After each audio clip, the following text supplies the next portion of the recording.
শিৱসাগৰকে ধৰি উজনি অসমৰ বিভিন্ন প্ৰান্তত মিয়া মুছলমান লোকৰ ওপৰত চলোৱা নিৰ্যাতনৰ বিৰুদ্ধে প্ৰতিক্ৰিয়া ব্যক্ত কৰিছে চেঙাৰ বিধায়ক আশ্ৰাফুল হুছেইনে। নিৰীহ মিয়া মুছলমান লোকৰ ওপৰত একাংশ দল সংগঠনে কাপুৰুষৰ দৰে চলোৱা এনে অত্যাচাৰ ৰাজ্যৰ পুলিচ প্ৰশাসনে দেখি শুনিও কোনো ব্যৱস্থা গ্ৰহণ কৰা নাই। বিধায়কগৰাকীয়ে তীব্ৰ ক্ষোভ ব্যক্ত কৰি কয়, ৰাজ্যৰ পুলিচ প্ৰশাসনে হিমন্ত বিশ্ব শৰ্মাৰ গোলাম হৈ পৰিছে। নিজৰ ব্যক্তি স্বাৰ্থ আৰু ৰাজনৈতিক স্বাৰ্থৰ বাবে আজি তেওঁ মুছলমান লোকৰ ওপৰত এনেদৰে অত্যাচাৰ চলাইছে বুলি কয় বিধায়ক আশ্ৰাফুল হুছেইনে। ৰাজ্যৰ নিৰীহ মুছলমান লোকৰ ওপৰত চলোৱা অত্যাচাৰৰ বাবে মুখ্যমন্ত্ৰী হিমন্ত বিশ্ব শৰ্মাৰ ওপৰত অভিশাপ লাগিব বুলি কয় বিধায়কগৰাকীয়ে।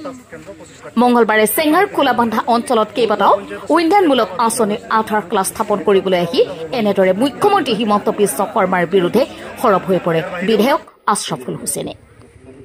News desk report MT news.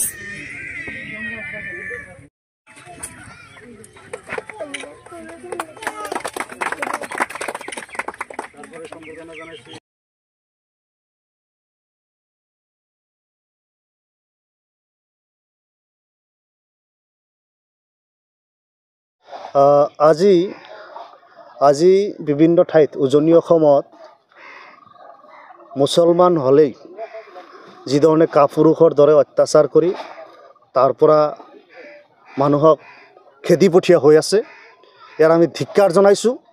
আৰু ৰাজ্যৰ পুলিচ প্ৰশাসন হিমন্ত বিশ্ব শৰ্মাৰ গোলাম হৈছে আৰু তেওঁলোক যে বিক্ৰী হৈছে এই কথাটোকো প্ৰমাণ কৰিছে উজনি অসমত এই শ্ৰমিকসকলক কৰা অত্যাচাৰৰ ফলত। আজি শ্ৰমিকসকলক যি ধৰণৰ অত্যাচাৰ কৰিছে, ভাৰত ৰাষ্ট্ৰৰ ভিতৰত মানুহৰ গণতান্ত্ৰিক অধিকাৰ আছে, তেওঁলোকে ৰাষ্ট্ৰ এঠাইৰ পৰা আন ঠাইত গৈ জীৱিকাৰ কাৰণে যাব।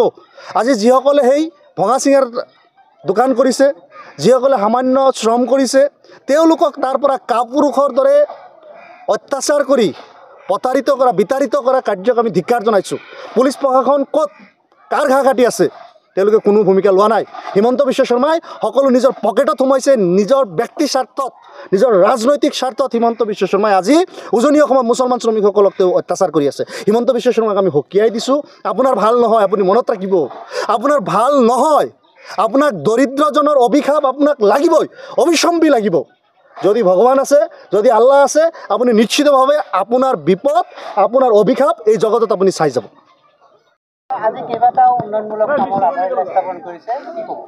আপোনালোকে এই অঞ্চলৰ সাংবাদিক আৰু আপোনালোক সাক্ষী যে মই বিগত সময়ত আপোনালোকে খোলাবান্ধা অঞ্চলত বসবাস কৰিছে।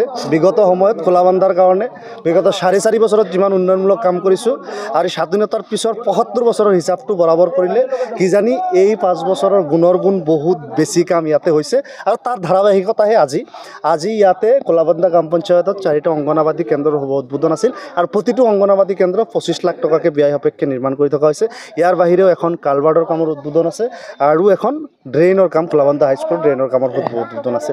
এইখিনিতো ইয়াৰ বাহিৰেও ইতিমধ্যে টেণ্ডাৰ ওলাইছে। খোলাবান্ধা গ্ৰাম পঞ্চায়তৰ 5টা নতুন পথৰ 5টা ৰাস্তাৰ কামৰ শুভ উদ্বোধন আমি খুব কম দিনৰ ভিতৰত কৰিব পাৰিম।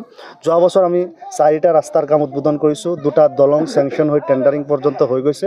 খোলাবান্ধা গ্ৰাম পঞ্চায়তত 2খন হাইস্কুলক হায়াৰ ছেকেণ্ডেৰীলৈ উন্নীত কৰি তাতে এটাত 2.5 কোটি আৰু এটাত সম্ভৱতঃ 1 কোটি কিমান লাখ টকা ইত্যাদিসমূহৰ গ্ৰাণ্ট তেওঁলোকক দিয়া হৈছে। 4টা মুঠ ছাব চেণ্টাৰত 352 লাখ টকাকৈ ইতিমধ্যে চেংচন হয়। তাৰে বিল্ডিঙৰ কামো ইতিমধ্যে 2টা আৰম্ভ হৈছে আৰু এটা আৰম্ভ হ'বলগীয়া। এই ধৰণৰ উন্নয়ন এই গ্ৰাম পঞ্চায়তটোৰ ভিতৰত কৰিছোঁ, যাৰ কাৰণে আমাৰ এই পঞ্চায়তবাসী মানুহ খুব উৎফুল্লিত। কাৰণ স্বাধীনতাৰ 75 বছৰত আজিও যদি আপুনি চায় যে আমি 5 বছৰত সেই 75 বছৰৰ ঘাটিখিনি মেকআপ কৰিব পৰা নাই, আৰু সময় লাগি আছে। কাৰণ এটা বছৰতে ইয়াতে 5টা 7টাকৈ ৰাস্তা চেংচন কৰাৰ পিছতো ৰাস্তা ইয়াতে ৰৈ গৈছে। বহুত ডাঙৰ গাঁও পঞ্চায়ত, দীঘলে প্ৰায় 13, 14, 15 কিলোমিটাৰ আৰু দীঘলৈকে 3, 4, 5টাকৈ ৰাস্তা আছে। এনেকুৱাকৈ প্ৰায় 70-80 কিলোমিটাৰ ৰাস্তা এই গ্ৰাম পঞ্চায়তটোত আছে। আৰু মই বিধায়কৰ আগলৈকে ইয়াতে ক'বলৈ হ'লে শূন্যই আছিল, 1-2 কিলোমিটাৰ ৰাস্তা ক'ৰবাত পকী আছিল। এখনো দলং স্বাধীনতাৰ পিছত প্ৰথমটো দলঙৰ কাম এইবাৰ আৰম্ভ হ'বলৈ গৈ আছে এই খোলাবান্ধা গ্ৰাম পঞ্চায়ত। তেনেহ'লে ভাবক আমি ক'ত আছিলোঁ। চেঙা সমষ্টিৰ ব্ৰহ্মপুত্ৰৰ দক্ষিণ প্ৰান্তত, নদীৰ দক্ষিণ প্ৰান্তত যিমানখিনি ঠাই আছিল, এখনো হায়াৰ ছেকেণ্ডেৰী স্কুল নাছিল। আজি 3খন হায়াৰ ছেকেণ্ডেৰী স্কুল ইতিমধ্যে আৰম্ভ হৈছে। Kholabandha high school, Kholabandha higher secondary, Kachumara higher secondary আৰু কাৰাইখাতি। ইয়াৰ বাহিৰেও কস্তুৰবা গান্ধী বালিকা বিদ্যালয় খোলাবান্ধা জিপিৰ পাঠিমাৰিত হ'বলৈ গৈ আছে। 6 to 12 ছাত্ৰীসকলে থকা খোৱা বিনামূলীয়াকৈ ইয়াতে পঢ়াৰ সুযোগ পাব। কস্তুৰবা গান্ধী গাঁও বালিকা বিদ্যালয় গুমা ফুলবাৰীখন পাটিমাৰীত প্ৰতিষ্ঠা হ'ব গতিকে ইমানখন কাম এই গাঁও পঞ্চায়তৰ মানুহৰ কাৰণে আমি বিগত সময়ত কৰিছোঁ অহা দিনত আৰু জবৰদস্ত ইয়াতে ডেভেলপমেণ্ট হ'ব কাৰণ ইয়াতে অপৰচুনিটি আছে ইয়াৰ মানুহৰ নিড আছে এইখিনি মানুহক সুতে মূল্যে আদায় দিয়াটো আমাৰ কমিটমেণ্ট আছিল আৰু আমি সেইখিনি কৰিবলৈ যত্ন কৰিছোঁ ইনশাআল্লাহ আপোনালোকে দোৱা কৰিব সেইখিনি যাতে কৰিব পাৰোঁ এই দুখীয়া নিচলা মানুহক বিগত সময়ত যিসকলে বঞ্চনা কৰিছে সেই বঞ্চনাখিনি যাতে আমি পূৰণ কৰি দিব পাৰোঁ যে নহয় আমি ন্যায় কৰিছোঁ খোলাবান্ধাৰ মানুহৰ লগত আমি চৰাঞ্চলৰ মানুহৰ লগত ন্যায় কৰিছোঁ আজি চৰাঞ্চলৰ মানুহৰ মাটিৰ পট্টাৰ পৰা আৰম্ভ কৰি যিসমূহ কথা বিধানসভাৰ মজিয়াত আমি কৈছোঁ স্বাধীনতাৰ অত বছৰ এই কথা বতৰা কেতিয়াও উচ্চাৰিত হোৱা